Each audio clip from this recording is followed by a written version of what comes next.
যখন আমি ফেস্টিভ্যাল বানিয়েছিলাম তখন আমি অনেক ভুল করেছিলাম, যেমন এই বারটা যখন আমি তুললাম তখন বক্সটার এই অবস্থা হলো। ফেস্টিভ্যালস বার অনেক তো বিক্রি হচ্ছে, কিন্তু ঠিকভাবে নয়।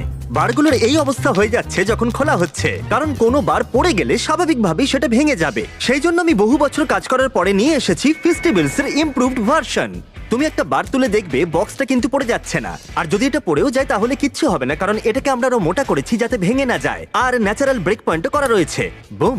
আর এখনো অব্দি হাজার হাজার মানুষ অলরেডি এটাকে টেস্ট করে নিয়েছে, আর এটা তাদের আগের থেকে অনেক বেশি ভালো লেগেছে।